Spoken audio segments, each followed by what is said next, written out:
دلوا کے آج تک پوری مسلم امہ میں اگر کسی کے پاس اٹامک طاقت ہے تو وہ پاکستان کے پاس ہے، اور اگر پاکستان کے پاس اٹامک طاقت ہے تو وہ بھی جی اے بھٹو کی نعرہ کی وجہ سے۔ آپ نے قائد عوام کے ساتھ دیا تو قائد عوام نے یہاں کے غریبوں کے ساتھ دیا، یہاں کے کمزور طبقہ کے ساتھ دیا۔ قائد عوام گلگت بلتستان جب پہلے آیا تھا، شگر ٹاؤن جب پہلے آیا تھا، یہاں کا غربت دیکھا، یہاں کا پاسماندگی دیکھا، یہاں کا جو پیٹرول کی قیمت ہے، جو گندم کی قیمت ہے، ان کو احساس ہوا کہ کس مشکل میں یہاں کے عوام زندگی جی رہے تھے۔ تو قائد عوام نے کہا تھا کہ گلگت بلتستان کے عوام میں کی قسمت میں یہ نہیں لکھا ہے کہ وہ ہمیشہ کے لیے غریب ہی رہے۔ قائد عوام نے روٹی کپڑا اور مکان کا نعرہ نہ صرف اٹھایا تھا، اس پہ عملی طور پہ عمل درآمد بھی کی۔ اور جو قائد عوام شہید ذوالفقار علی بھٹو کا سب سے بڑا کارنامہ گلگت بلتستان کے غریب عوام کے لیے، پسماندہ طبقہ کے لیے جو سب سے بڑا کارنامہ ہے، وہ جو سبسڈی کا تحفہ قائد عوام نے گلگت بلتستان کے عوام کو دیا تھا، وہ آج تک قائد عوام کا اس تحفہ کی وجہ سے جس ریٹ پہ آپ کو پیٹرول کراچی میں ملتا ہے، اسی ریٹ پہ وہ گلگت بلتستان میں ملتا ہے۔ اسی سبسڈی کی وجہ سے جو گندم کی ریٹ کراچی میں ملتا ہے، اسی ریٹ پہ آج تک گلگت بلتستان کے عوام کا ملتا ہے۔ وہ سبسڈی بھی اسی جی اے بھٹو کا نعرہ کا نتیجہ ہے، جس کی وجہ سے آج کا بھی 2026 کا 1970s کا دیا ہوا سبسڈی آج بھی اگر گلگت بلتستان میں غریب عوام پہ کوئی سایہ ہے تو وہ قائد عوام شہید ذوالفقار علی بھٹو کا سایہ ہے، اس سبسڈی کی صورت۔ جب قائد عوام شہید ذوالفقار علی بھٹو کے خلاف کو کروایا گیا، قائد عوام کو شہید کروایا گیا، تختے ڈار پر لٹکایا گیا، تو شہید کروانے والے نے یہ سوچا تھا کہ قائد عوام کو خاموش کر کے تختے ڈار کے پہ لٹکا کے وہ ہمیشہ کے لیے اس ملک کے غریب عوام کے آواز کو دبا دیں گے۔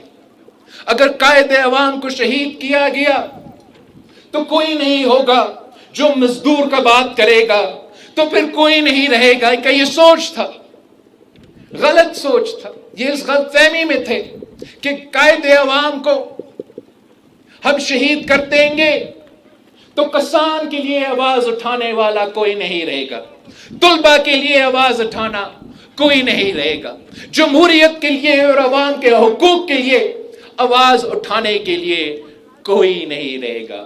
لیکن یہ ان کی بھول تھی۔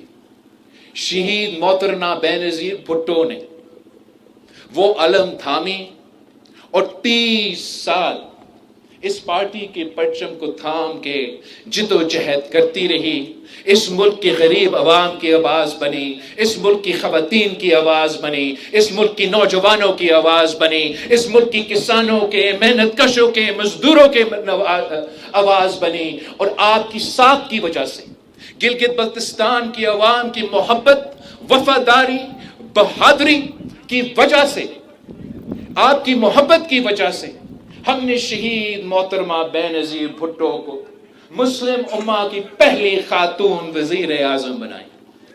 آپ کی محبت کی وجہ سے، آپ کی ساتھ کی وجہ سے شہید محترمہ بینظیر بھٹو کو ایک نہیں دو دفعہ آپ نے اس ملک کی وزیر اعظم بنا کے دنیا بھر میں پاکستان کو نام روشن کیا۔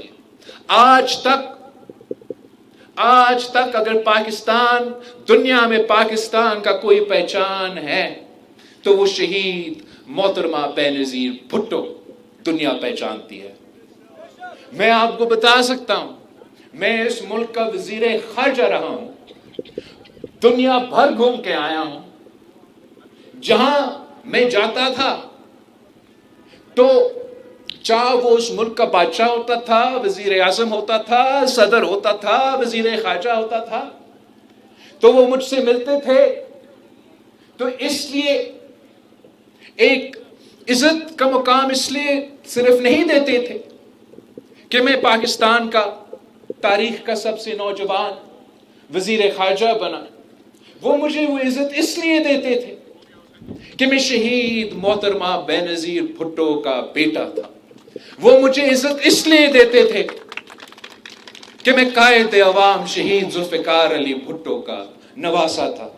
جب میں ان سے ہاتھ ملاتا تھا تو ان کو پتا تھا کہ میں اپنا عوام کا نمائندگی کرتے ہوئے، شگر سے لے کے سانگر تک کے عوام کا نمائندگی کرتے ہوئے ان سے ہاتھ ملا رہا ہوں. وہ جانتے تھے کہ ہم پاکستان کے عوام کے اصل نمائندگی کر رہے ہیں. اور آج ایک بار پھر میں آپ کے پاس آیا ہوں، ایک بار پھر آپ کے پاس آیا ہوں آپ کے ساتھ مانگنے کے. آپ نے ہمیشہ پاکستان پیپلز پارٹی کو کبھی مایوس نہیں کیا. ہر بار آپ نے پاکستان پیپلز پارٹی کے ساتھ دیا. پچھلے انتخابات میں شگر ٹاؤن آیا تھا. مجھے آج تک یاد ہے آپ نے جس محبت کے ساتھ، جس جوش کے ساتھ، جس جذبہ کے ساتھ ہمارا استقبال کیا تھا. میں نے تو وہ پورا پی ڈی ایم کا اتحاد کو ناراض کر کے آپ کے پاس آیا تھا. وہ تو چاہ رہے تھے کہ میں جائیں بلوچستان میں جا کے، ان کا کوئی جلسہ ہو رہا تھا، ہمارا اپوزیشن کا اتحاد تھا، کہ میں ان کے پاس جا کے جلسہ کروں. میں نے کہا کہ میرا گلگت بلتستان میں الیکشنز ہو رہے ہیں، میرا شگر والے انتظار کر رہے ہیں، میں زوم سے آپ کا جلسہ سے ضرور خطاب کروں گا، مگر پہلے میں شگر ٹاؤن پہنچ کے اپنے شگر کے عوام سے مخاطب ہوں. اور میں نے وہی کیا.